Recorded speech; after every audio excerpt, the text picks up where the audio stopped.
Salatu wassalamu ala asyrafil anbiya'i wal mursalin wa ala alihi wa sahbihi ajma'in.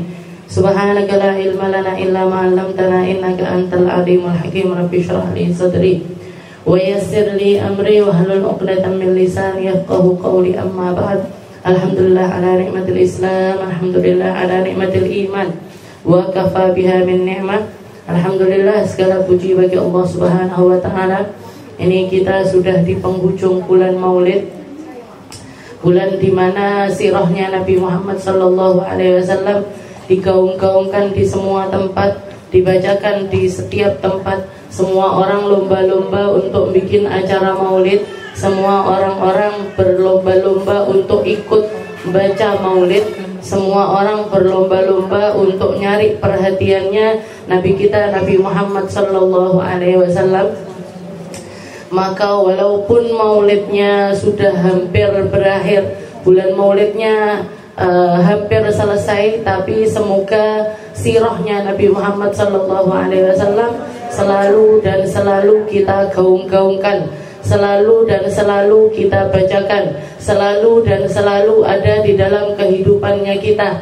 Karena hakikatnya baca sirah itu bukan hanya dengarkan cerita. Kita belajar sirah, kita mengenali tentang Nabi Muhammad sallallahu alaihi wasallam, itu bukanlah sesuatu yang hanya kita baca, kita dengar untuk berlalu begitu saja, tidak. Tapi intisari atau niat awal atau tujuan utama dari dibacakannya sirahnya Nabi Muhammad adalah agar kita melihat sosok Nabi Muhammad mujassadah, berada di dalam satu jasad, beserta akhlaknya, beserta cara fikirnya, beserta semua hal yang ada pada dirinya. Setelah itu kita menjadikan itu semuanya sebagai acuan hidup. Kita menjadikan semua yang ada pada diri Nabi Muhammad sallallahu alaihi wasallam sebagai bagian dari kehidupan kita, bukan cuma sebagai dongeng semata, bukan cuma cerita-cerita fiktif saja, tapi sungguh Nabi Muhammad itu ada dan beliau meninggalkan sirahnya dijaga oleh para sahabatnya, diturunkan oleh para ulama-ulamanya agar kita selalu merasakan rasa yang sama, agar kita juga bisa merasakan sesuatu yang sama seperti yang dirasakan oleh para sahabatnya Nabi Muhammad sallallahu alaihi wasallam. Setelah itu, setelah kita tahu, setelah kita dengar, setelah kita membaca, kita ngikuti tingkah laku dari yang dilakukan oleh Nabi Muhammad sallallahu alaihi wasallam. Bagaimana beliau memandang, bagaimana beliau mendengar, bagaimana beliau duduk dan berdirinya, bagaimana beliau makan dan minumnya, bagaimana beliau menangani masalah dan lain sebagainya. Kalau kita kenal, kalau kita semakin ngerti tentang Nabi Muhammad SAW, kita tidak akan memerlukan pemecah masalah lain.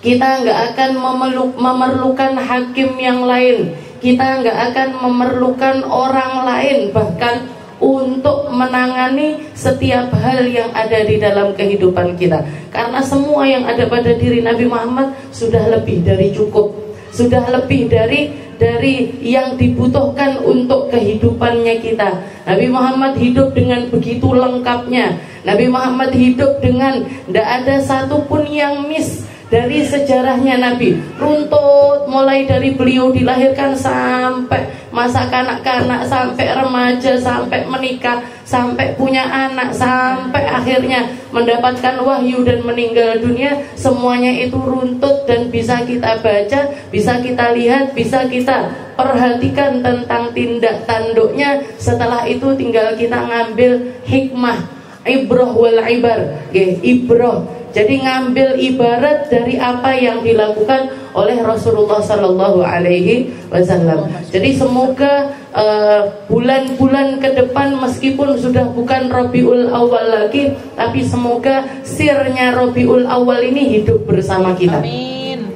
Rahasia dari bulan Rabiul Awal ini jadi sesuatu yang merasuk ke dalam sanubari kita dan kita hidup dengannya sepanjang tahun, sepanjang tahun. Nanti kulaan lagi di bulan Rabi lagi, kulaan siroh lagi di bulan Rabi lagi. Habis itu hidup nambah lagi kedekatan kita dengan Nabi Muhammad Sallallahu Alaihi Wasallam. Dan sungguh yang kita bahas dari Nabi Muhammad ini masih sangat sedikit dari luasnya sejarah yang ada pada diri Rasulullah Sallallahu Alaihi Wasallam. Kita lanjutkan pembahasan kita di dalam kitab Ibanah wal Ifadhah.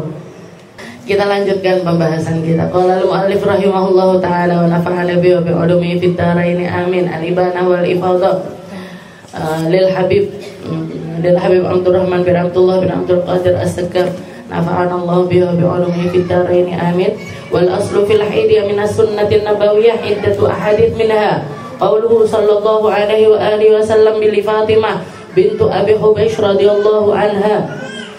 Dikatakan kemarin kita sudah bahas tentang haid, tentang darah yang keluar dari rahimnya seorang perempuan secara hukum, secara hukum fikih. Kalau yang namanya darah itu berarti pasti berwarna. Kalau enggak berwarna sudah pasti bukan darah, Maka secara hukum fikih darah yang keluar dari rahim perempuan itu hukumnya kalau enggak haid, nifas, istihadah. Kita bahas pertama yang kita bahas adalah tentang haid. Setelah itu tentang aslul haid, tentang asal muasal dari hukum haid itu sendiri. Seperti yang dikatakan termaktub di dalam Al-Qur'an, yas'alunaka 'anil mahid qul huwa adza fa'tazilun nisaa fil mahid wa la taqrabuhunna hatta yadhhurun ila akhiril ayah. Allah Subhanahu wa taala mendefinisikan apa itu haid dan bagaimana kita memperlakukan perempuan-perempuan haid, sebatas apa batasan perempuan untuk diperlakukan ketika mereka mengalami yang namanya haid, Islam ada di tengah-tengah, gak seperti orang Yahudi yang sampai ke tingkat bahkan gak mau duduk ngobrol sama perempuan haid. Juga gak seperti orang Nasrani yang bahkan ditabrak segalanya, meskipun istrinya lagi haid pun tetap melakukan perkara-perkara hubungan suami istri dengan mereka. Maka Islam ada di tengah-tengah. Boleh diperlakukan seperti perempuan pada umumnya, illa Allah taf'alun nikah. Cuman satu batasannya yaitu tidak boleh sampai melakukan hubungan suami istri. Setelah itu beliau mengatakan, sedangkan dari sunnahnya, kenapa kok kita ketika haid itu enggak sholat? Ketika kita kan di ayat itu enggak ada pembahasannya tentang sholat. Dari mana kita mengatakan kalau perempuan haid itu enggak sholat? Kalau lagi haid mereka enggak sholat, begitu suci dari haid baru mereka itu sholat. Dikatakan di sini al-aslu fiha, kalau dari sunnahnya Nabi, ini hadisnya banyak sekali yang menunjukkan kalau perempuan lagi haid itu tidak melaksanakan sholat, tidak melaksanakan sholat, tidak melaksanakan puasa, bahkan tidak sah sholatnya, tidak sah puasanya. Bukan dapat pahala kalau mereka sholat, bukan dapat pahala kalau mereka puasa. Ketika mereka menjalaninya di waktu haid, malah dapat dosa. Malah dapat dosa. Di antaranya yang dikutip di sini adalah perkataannya Nabi kepada salah seorang perempuan yang bernama Fatimah bintu Abi Hubaysh. Rasulullah mengatakan, faida aqbalatil haidah fatrukis salah. Wahai Fatimah, kalau kamu lagi haid maka tinggalkanlah sholat.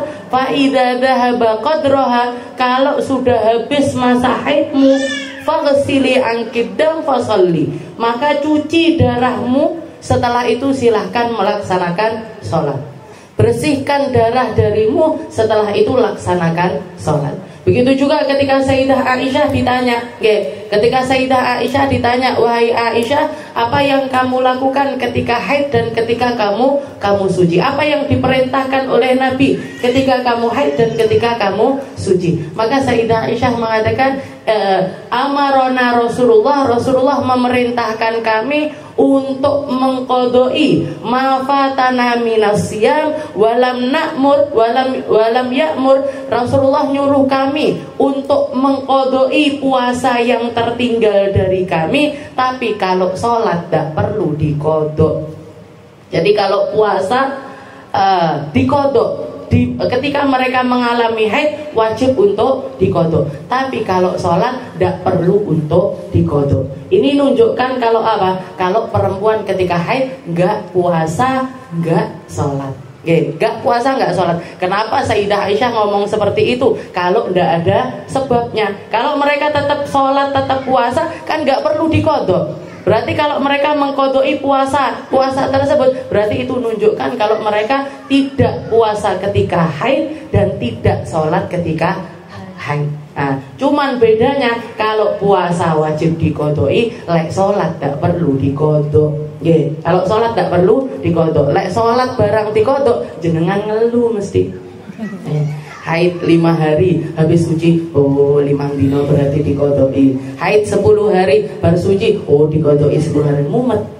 Tapi kalau puasa nggak mumet, 10 hari cukup kita lakukan di waktu setelah selesainya waktu Ramadan. Setelah itu juga ketika Rasulullah SAW, hikmahnya di dalam haid.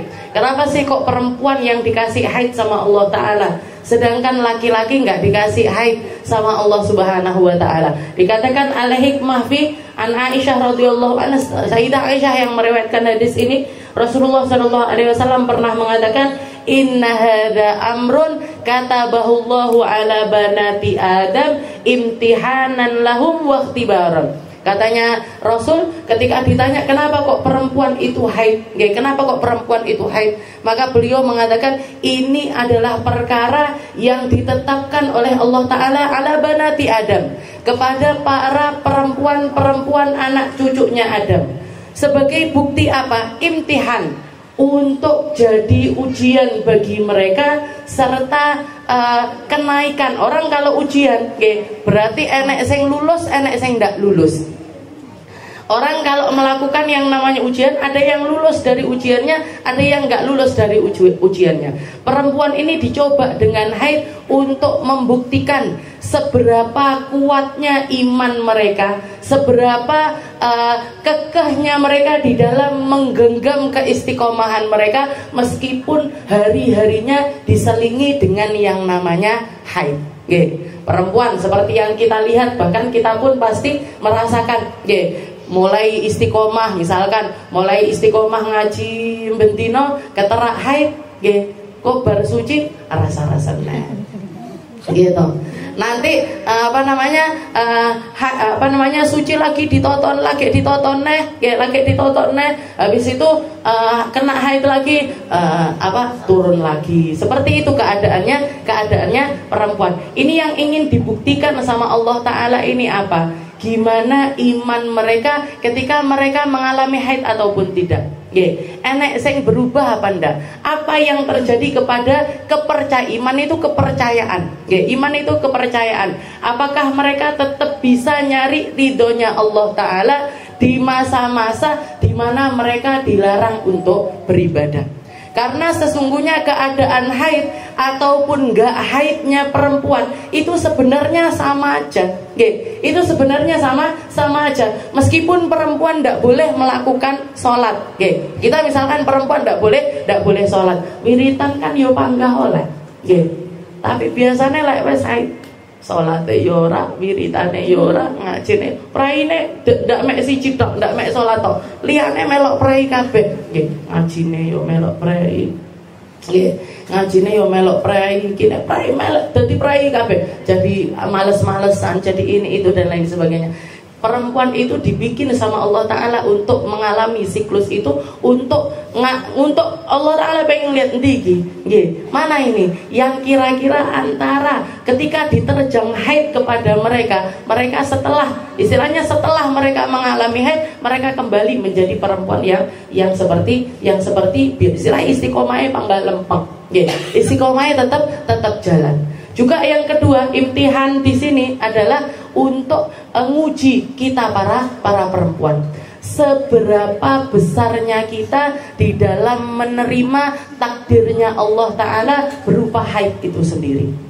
Berupa haid itu sendiri. Banyak orang nanya sama saya, Ustazah boleh nggak kalau masuk bulan Ramadan saya minum pil biar ndak haid? Ben nyapa bu? Ben ndak duwe kodok poso. Biar nggak punya kodok puasa. Jadi minum pil penunda haid biar puasanya 30 hari utuh, baru nggak perlu ngodoi. Bu, jenengan ndak puasa, dengan puasanya jenengan dengan minum obat itu tadi, gedean pahalane jenengan ndak poso. Lebih besar pahalanya kita nerima takdir kita sebagai seorang perempuan ketimbang kita memaksakan hal yang semacam itu. Walaupun kalau dilihat secara kasat mata, secara hukum fikih, gimana puasanya orang yang minum obat penunda haid itu, gimana hukumnya? Sah puasanya mereka karena dohirnya memang darahnya nggak keluar. Tapi dari segi keimanan, dari segi istilahnya ibadah batin itu jauh berbeda. Jauh berbeda. Ibadah batin sama ibadah dohir itu selalu perbedaannya itu selalu amat sangat besar. Seperti salah satu contoh perempuan yang mungkin banyak dari kita kenal, banyak juga dari kita nggak mengenal beliau. Salah seorang perempuan hebat di masa Rasulullah SAW, namanya adalah Sayyidah Asma bintu Umais.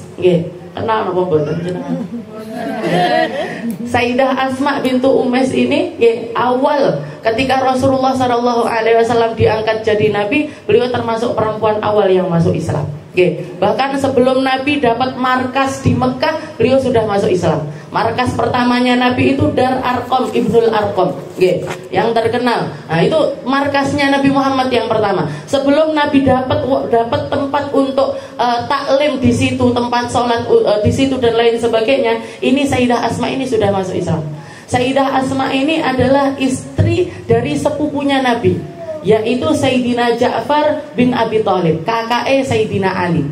Jadi sepupuan sama Rasulullah Sallallahu Alaihi Wasallam. Setelah itu beliau ikut ketika Islam istilahnya gonjang ganjing di Mekah, semua orang disakiti dan lain sebagainya. Rasulullah mengizinkan mereka untuk hijrah ke negeri Habasyah. Ini Asma ini ikut pergi hijrah ke Habasyah. Ikut pergi ke Habasyah, berada di tempat tersebut, istilahnya tinggal di Habasyah itu kurang lebih 14 tahun. 14 tahun hijrah di negeri Habasyah. Habis itu ikut lagi pulang. Rasulullah sudah hijrah ke Madinah, baru gabung lagi dengan Rasulullah Sallallahu Alaihi Wasallam. Tidak lama setelah itu Nabi nyuruh suaminya untuk jadi panglima perang Mu'tah, wafat syahid di medan perang. Begitu selesai masa iddahnya, dipinang sama Sayyidina Abu Bakar As-Siddiq.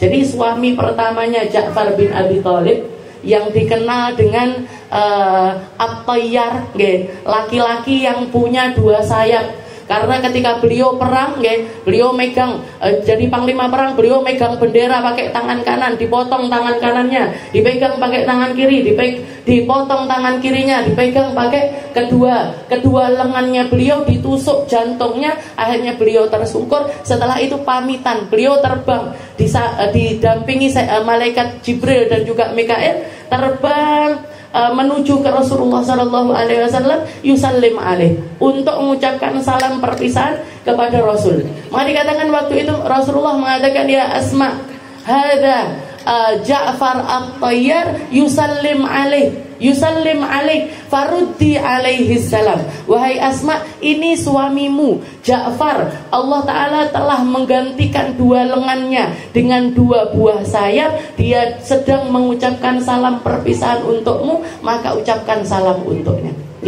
Suami pertamanya Ja'far At-Tayyar, suami keduanya Sayyidina Abu Bakar As-Siddiq. Suami ketiganya jangan tambah wafat Sayyidina Abu Bakar, yang meminang beliau Sayyidina Ali bin Abi Thalib. Tadi dua bojo telu kabeh panglima. Ini Sayyidah Asma. Jadi nggak mungkin perempuan ini nggak istimewa, nggak mungkin. Dan dari tiga laki-laki ini semuanya punya anak. Dari Sayyidina Abu Bakar punya anak, dari Sayyidina Ali punya anak. Bahkan anaknya Sayyidina Abu Bakar sama Sayyidina Ali tahu tukaran. Pernah tengkar, anaknya Sayyidina Ja'far dengan anaknya Sayyidina Abu Bakar sama-sama namanya Muhammad, tahu tukaran, tengkar. Yang satu ngomong abahku luweh apik teko abahmu, yang satunya ngomong abahku luweh apik teko abahmu. Ini jadi abah-abah Sayyidina Ali mek delok tok. Jadi arep tak jawab apa iki. Istilahnya yang satu anaknya Ja'far At-Thayyar, yang satu anaknya Abu Bakar As-Siddiq. Tukaran nggih. Tangkar saling mengunggulkan abah mereka masing-masing. Sayyidina Ali mek iso menang tok, enggak iso jawab.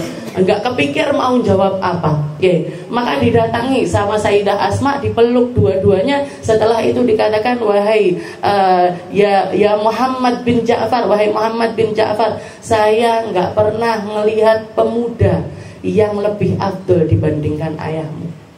Dan saya, wahai Muhammad bin Abu Bakar, saya enggak pernah melihat orang tua yang lebih bijaksana dibandingkan ayahmu. Aku dolanan wong lurune. Ini kalau bukan perempuan cerdas nggak mungkin. Maka dikatakan Sayyidah Asma ketika jadi istrinya Sayyidina Abu Bakar As-Siddiq, di akhir umurnya Sayyidina Abu Bakar, salah satu wasiatnya beliau, saya minta untuk yang mandikan jenazah saya nanti Asma bintu Umais. Tidak mau dimandikan sama yang lainnya. Padahal waktu itu ada Sayyidina Umar, ada Sayyidina Ali, ada Sayyidina Hasan, Sayyidina Husain, ada banyak sahabat-sahabat istimewanya Nabi. Tapi wasiatnya Sayyidina Abu Bakar, nanti kalau saya mati, nanti kalau saya meninggal, yang mandiin Asma. Yang mandiin adalah Asma. Maka dikatakan ketika hari di mana Sayyidina Abu Bakar itu wafat, diopeni, di cepak nema sarapannya ini itu dan lain sebagainya.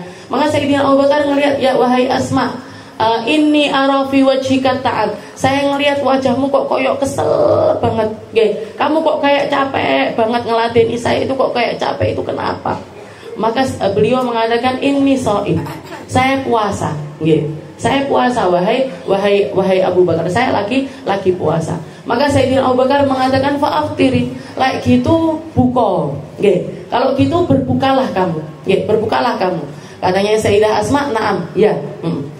Sudah diiyani, beliau sudah ngomong iya, tapi ternyata keadaannya Sayyidina Abu Bakar enggak tambah baik, malah tambah memburuk. Jadi tambah beliau itu ngopeni ini itu, repot gini repot gitu dan lain sebagainya, sampai lupa makan, sampai lupa minum. Sampai akhirnya Sayyidina Abu Bakar wafat, tambah lagi kan sibuknya mandiin, ngafanin ini itu dan lain sebagainya, sampai baru selesai itu azan maghrib kurang 5 menit. Azan maghrib kurang 5 menit. Lah jenengan kira-kira gimana? Poso maghrib kurang 5 menit, diapain ini kira-kira? Garek 5 menit aja gitu. Garek 5 menit posone. Tinggal 5 menit. Waktu berbukanya tinggal 5 menit. Tak imsak dulu sampai azan maghrib. Sayyidah Asma enggak. Langsung ngambil makan, langsung ngambil minum. Kenapa wahai, ditanya sama pembantunya, kenapa wahai Asma, bukankah azannya sebentar lagi? Apa ndak eman-eman karo posone? Apa ndak eman-eman sama lapar hausnya yang sudah seharian itu tadi? Katanya Sayyidah Asma, taati bizauji, tak ketaatanku kepada suamiku jauh mengungguli pahalanya lapar dan juga hausku. Ini puasa itu ibadah dohir, taat sama suami itu ibadah batin. Taat sama suami itu ibadah batin. Maka semua hal yang sifatnya batiniah, semua hal yang sifatnya itu ibadah antara kita dengan Allah Ta'ala, antara kita dengan yang menciptakan kita, antara makhluk dengan sang kholiknya. Ini perbedaannya selalu berkali-kali lipat. Selalu berkali-kali lipat. Ini yang banyak orang itu nggak bisa memahami hal yang semacam itu. Fiqhul aulawiyat. Kalau para ulama itu nyebutnya mana yang afdol dan mana yang lebih afdol, mana yang baik dan mana yang lebih baik, mana yang indah dan mana yang lebih indah. Orang-orang yang paling istimewa di sisi Allah Ta'ala tahu mana jalan yang paling tinggi untuk menyampaikan mereka kepada Allah Subhanahu wa Ta'ala. Jadi jilbaban ini ibadah dohir. Yang lebih penting rasa malu kita. Yang lebih penting adalah rasa malu kita. Sholat, baca Quran, rukuk, sujud itu ibadah zahir. Tapi yang lebih unggul daripada itu ketundukan kita kepada Allah, kepatuhan kita kepada Allah, rasa khusyuk kita untuk ibadah kepada Allah Ta'ala. Dan itu pahalanya selalu berkali-kali lipat. Makanya saya katakan, apa nggak boleh kalau Ramadan minum pil biar nunda haidnya, dan silahkan, nggak apa-apa. Tapi kamu nggak puasa karena taat kepada Allah Ta'ala dan nerimo. Berapa banyak, apalagi sekarang kita lihat berapa banyak orang tidak menerima, bahkan dengan kodrat keadaan mereka yang kita lahir dengan itu. Saya ngomong, saya perempuan yang terjebak di badannya laki-laki lah. Laki-laki terjebak di badannya perempuan, sing jebak sopo. Sing jebak kilo sopo. Kamu lahir dengan itu, dan yang menciptakan kamu adalah Allah Ta'ala, yang bahkan lebih kenal kamu dibandingkan diri kamu sendiri, yang ngerti siapa kamu dan bagaimana kamu bisa jalan untuk nyampe kepada Allah Ta'ala dengan apa yang dititipkan oleh Allah Ta'ala kepada dirimu.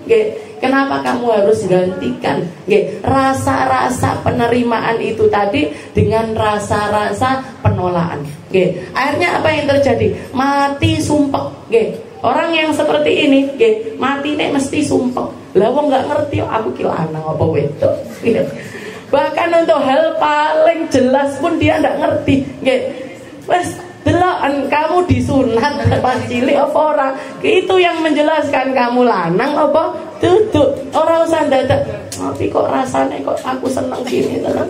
Alah, itu nggak penting itu nggak. Tapi orang yang masih berkutat dengan peperangan batin yang semacam itu, apa itu yang terjadi kepada mereka itu apa?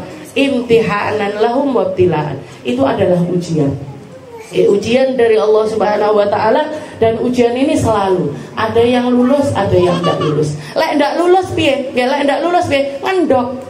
Lek ngendok piye? Dia akan terus berada di dalam lingkup tersebut dan ndak naik-naik. Ndak naik-naik ujiannya. Orang kita kalau merasa aku kok bangga diuji masalah ekonomi terus. Saya kok bangga seret masalah ekonomi. Berarti apa? Kamu tidak lulus ujian ekonomi itu. Kamu tidak lulus ujian ekonomi itu. Sampai ini lulusnya kapan? Lulusnya kapan? Ketika hatimu menerima dengan keadaan ekonomimu tersebut. Maka apa? Naik kelas kamu akan diuji dengan sesuatu yang lain. Apa beres ujian? Enggak, tambah gedine. Sampai kapan? Sampai mati. Sampai mati. Ujian ini enggak akan pernah selesai. Jadi katanya Nabi, kenapa kok perempuan itu haid? Kenapa kok nifas? Untuk nguji kita. Allah Ta'ala pengen nguji kita. Seberapa kita istiqomah untuk menjalankan apa yang menjadi perintahnya Allah Ta'ala, dan seberapa nerimonya kita.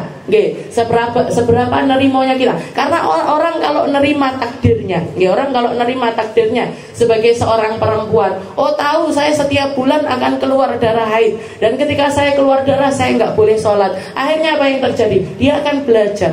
Oh iki sing oleh, iki sing nggak oleh. Oh haid itu begini. Oh yang istihadah itu begini. Dia belajar untuk hidup dengan haid tersebut, belajar untuk menjalani kehidupan bersama dengan keadaan yang ditakdirkan oleh Allah Ta'ala, sehingga apa yang terjadi? Dia bisa ngambil perkara paling indah dari takdir-takdir tersebut. Dari takdir-takdir tersebut. Oh wedok Sayyidah Asma. Jadi perempuan itu enggak, istilahnya walaupun secara kasat mata mungkin kelihatan lebih rendah dibandingkan laki-laki, tapi di sisi Allah Ta'ala enggak seperti itu.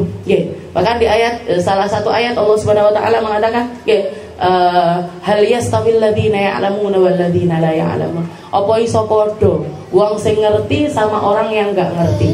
Apa bisa sama orang yang berilmu dengan orang yang enggak berilmu?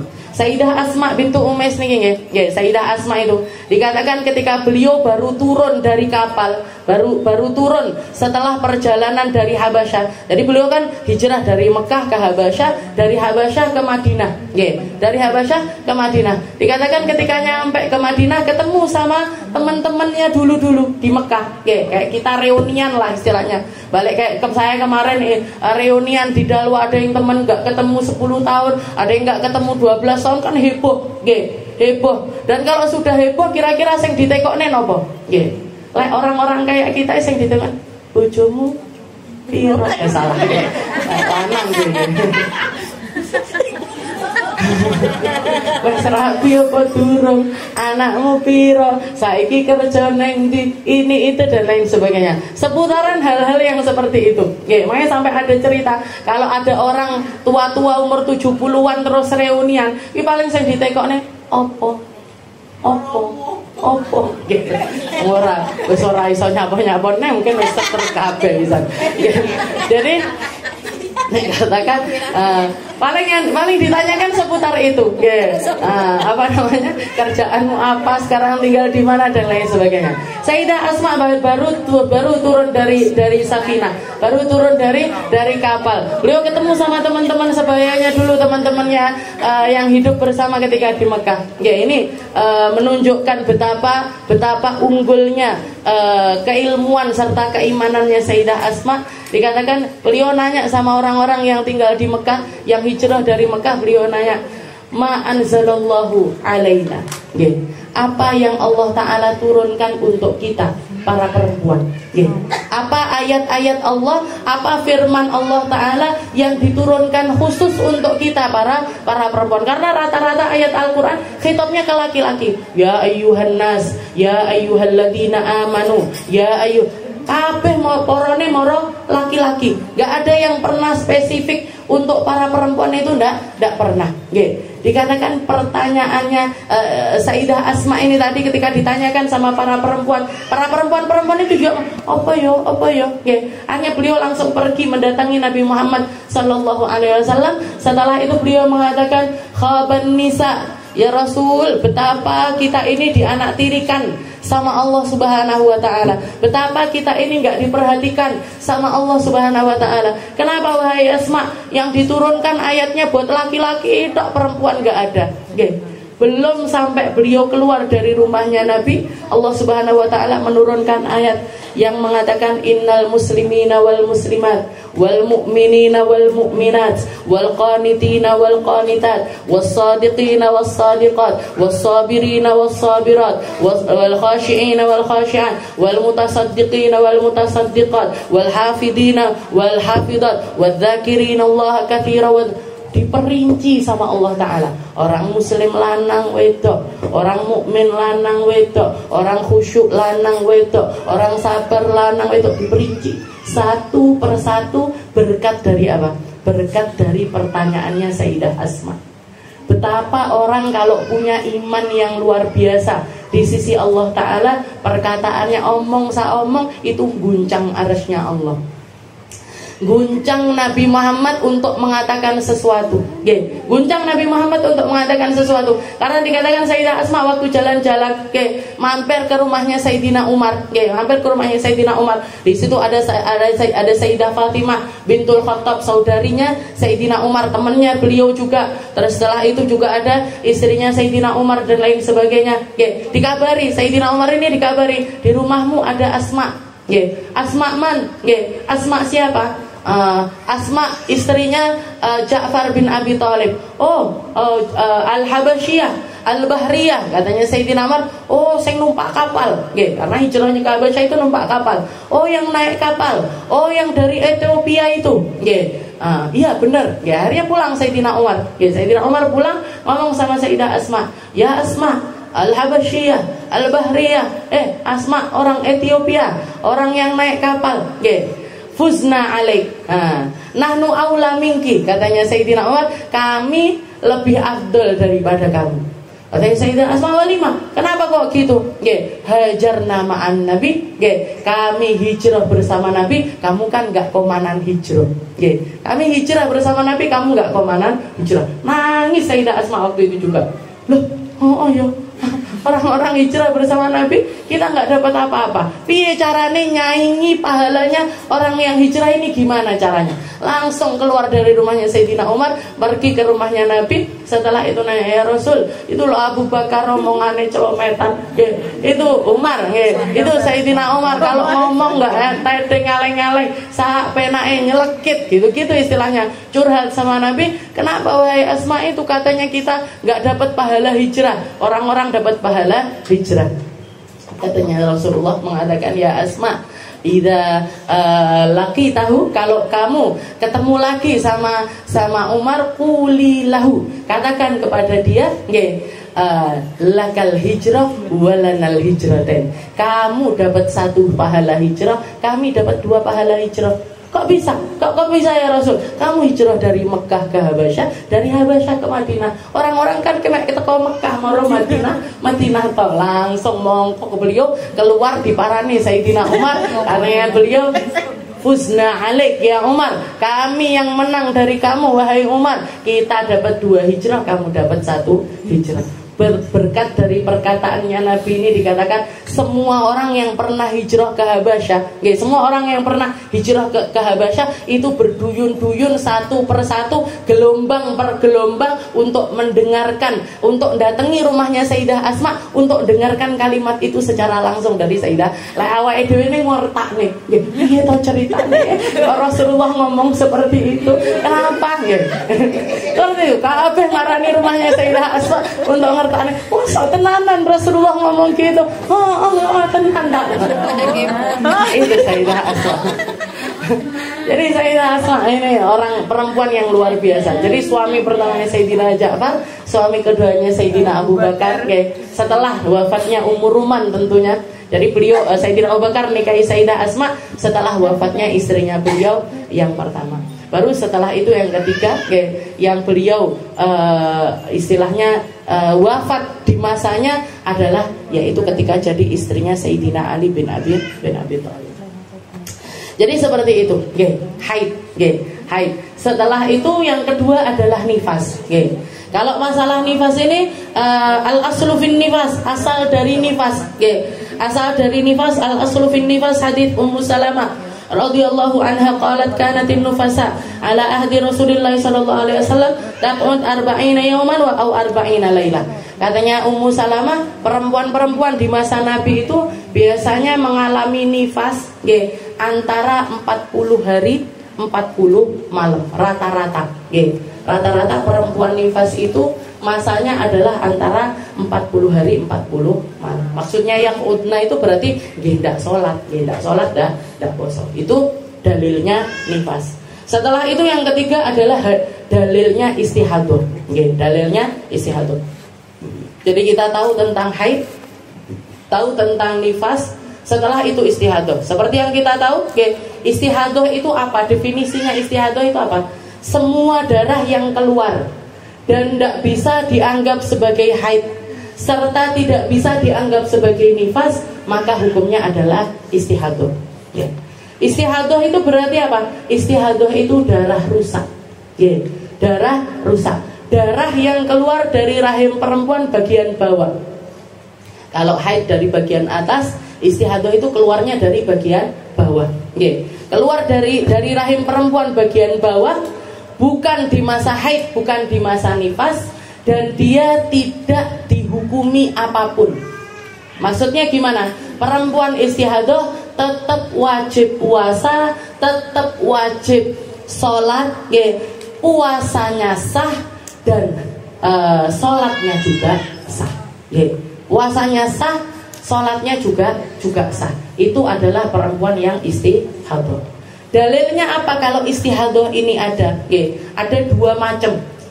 Ada dua macam secara dohirnya istihadah itu ada 2 macam cara kita untuk memandang kepada yang namanya istihadah. Ada 2 cara untuk kita mandang yang namanya istihadah.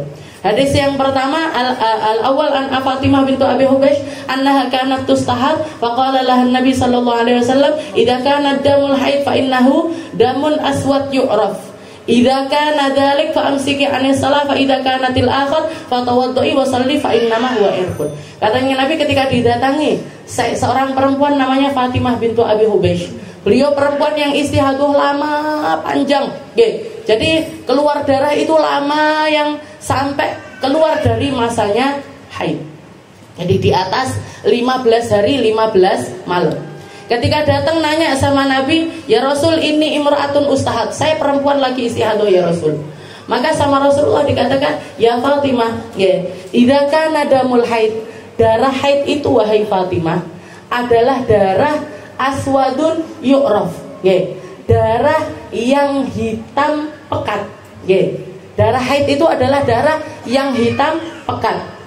Fa idza kana dzalik fa amsiki anis shalah. Kalau yang keluar dari kamu darahnya seperti itu, maka jangan sholat.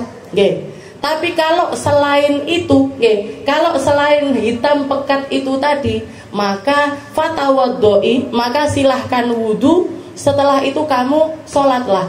Fa innaha hiya irqun, karena itu adalah keringat, bukan darah. Maksudnya keringat itu sesuatu yang nggak bisa dianggap sebagai haid. Nah, ini nunjukkan kalau istihadahnya model nopo? Model mumayyizah. Darah istihadah yang bisa dibedakan. Darah istihadah yang bisa dibedakan. Maka gimana kita menghukuminya? Yang kuat yang haid, yang lemah istihadah.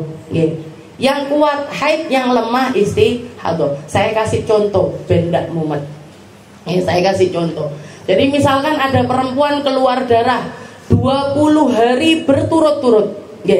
Keluar darah itu selama 20 hari berturut-turut. Ini kan gak mungkin 20 hari semuanya haid, kan gak mungkin. Mesti ada haidnya, mesti ada istihadahnya. Maka tinggal dilihat, ini 20 hari ini gimana? Model darahnya ini tadi seperti apa? Maka perempuan ini bilang, saya keluarnya 10 hari hitam. 10 harinya hitam, 10 harinya coklat. Saya keluar 20 hari. Yang 10 hari pertama warnanya hitam, yang 10 hari kedua warnanya coklat. Maka yang mana ini yang haid? Yang 10 hari pertama aja.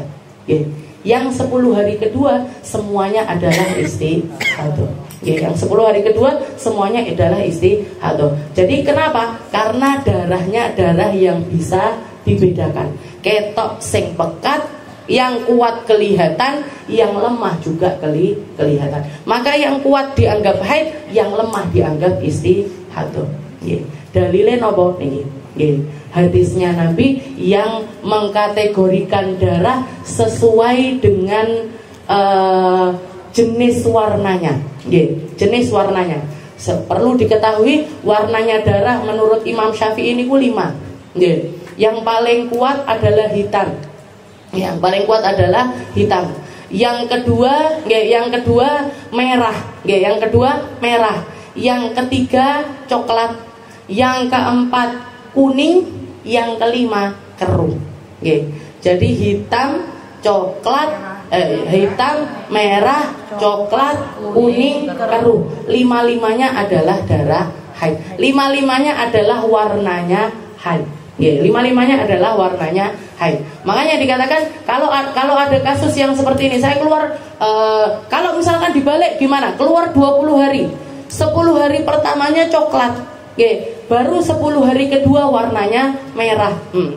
Jadi coklat baru ngono merah. Berarti kan berubah menjadi ke yang lebih kuat. Ini yang mana ini? Yang haid yang mana? Yang 10 hari kedua. Yang 10 hari pertama dianggap sebagai istihadah. Jadi ini yang namanya mumayyizah, darah yang bisa dibedakan. Darahnya bisa dibedakan. Jelas nanti tambah terperincinya nanti ben ndak tumpuk-tumpuk. Lalu yang kedua, dalil yang kedua, An Aisyah radhiyallahu anhu qalat, ja'at Fatimah bintu Abi Hubaysh. Memang Fatimah ini paling sering istihadah dan mesti beristihadah curhat sama Rasulullah sallallahu alaihi wasallam. Beliau datang kepada Nabi setelah itu, qalat ya Rasulullah ini imra'atun mustahad fala adhur. Ya Rasul, saya ini perempuan istihadah ndak suci-suci. Keluar darah terus ndak suci-suci. Afa ada'us shalah? Apakah saya harus meninggalkan salat sepanjang darah tersebut? Faqala Rasulullah, maka Rasulullah mengatakan, la, enggak bisa. Inna ma dzalika irqun la laisa bil haidah. Itu darahmu campur antara haid dengan istihadah. Fa idza aqbalatil haidah fatruki shalah, fa idza dhahaba qadra faghsili ankiddam wa shalli. Kalau misalkan kamu datang masanya haid, maka kamu jangan sholat. Tapi kalau masanya haid sudah habis, masanya haid sudah habis, maka cuci kemaluanmu, wudu, setelah itu sholatlah. Ini nunjukkan kalau apa? Rasulullah ngambil patokan istihadah lewat masa, lewat kadar, lewat kadar. Kenapa? Karena darahnya tidak bisa dibedakan. Kalau yang pertama mumayyizah bisa dibedakan. Ada darah kuat, ada darah lemah. Maka yang kuat dianggap haid, yang lemah istihadah. Sedangkan yang kedua ini, Fatimah bintu Abi Hubash yang kedua ini ketika curhat, itu darahnya tidak bisa dibedakan. Saya kasih contoh, sama modelnya. Ada perempuan keluar darah 20 hari berturut-turut. Keluar darah selama 20 hari berturut-turut. Ini kan nggak bisa, semuanya dianggap haid nggak bisa. Maka gimana caranya? Dilihat darahnya. Darahnya podo kabeh. Apa warnane? Abang dari awal sampai akhir. Selama 20 hari itu semua darahnya warnanya merah.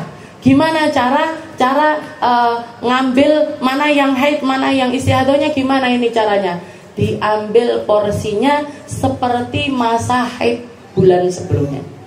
Jadi dilihat bulan sebelumnya dia haidnya berapa lama? Oh, bulan sebelumnya saya normal, saya keluar darah 7 hari. 7 hari saya keluar darah, 23 harinya saya suci. Ya sudah, berarti dari 20 hari ini tadi, yang 7 hari pertama adalah haid, yang selebihnya adalah istihadah. Ngambil dari mana? Ngambil dari kebiasaan yang paling dekat, yaitu bulan sebelumnya. Nah ini dua kategori istihadah. Dan antara masa, antara yang pertama dengan yang kedua, antara warna darah dengan kadar waktu darah, itu selalu dimenangkan warna darah. Kalau bisa mumayyizah, tidak boleh ngambil kebiasaan. Baru kalau dia tidak bisa membedakan darah, baru ngambil yang kebiasaan. Jadi kebiasaan ini satu siklus. Jadi yang dimaksud kebiasaan ini satu siklus. Kalau haid, haidnya berapa hari? 6 hari. Sucinya berapa hari? 20 hari. Ya sudah, ketika dia istihadah yang nggak bisa dibedakan karena warnanya sama semuanya itu tadi, 6 harinya dia dianggap haid, sisanya yang 23 hari dia dianggap sebagai perempuan yang istihadah. Jelas nggih? Nah, jadi haid jelas, nifas juga jelas. Darah yang jelas itu haid, darah yang jelas itu nifas. Istihadah ini sing nggak jelas. Istihadah ini yang nggak terlalu jelas. Jadi kita harus, dan semua, saya bisa katakan kenapa kok semua perempuan harus belajar ilmu haid, karena semua perempuan punya kebiasaannya sendiri-sendiri. Jenengan paling ngerti dengan darahnya jenengan masing-masing. Oh, saya kebiasaan saya begini. Oh, warna darah saya begini. Nah, dari hal itu, dari kebiasaan bulanan itu tadi, disatukan dengan ilmu haid, kita akan bisa memahami mana waktu haid saya dan mana waktu istihadah saya, mana waktu yang saya harus sholat dan mana waktu yang saya tidak boleh sholat, mana waktu yang saya bisa ibadah sesuai yang diperintahkan sama Allah Ta'ala, di mana waktu yang saya harus ngambil jarak dari ibadah-ibadah tersebut. Semua perempuan harus ngerti tentang kebiasaannya masing-masing. Wallahu a'lam bishawab. Insyaallah kita lanjutkan fi hukmi rutubatil farj. Setelah bahas masalah darah-darah, kita bahas masalah basah-basahnya di kemaluan. Nggih. Karena yang keluar dari perempuan ini reno-reno, nggih. Ndak mek getih tok, nggih. Engko sing keputihan, sing keorenan, nggih. Engko sing ijonan dan lain sebagainya. Oke. Jadi kita pelajari sedikit wallahu a'lam.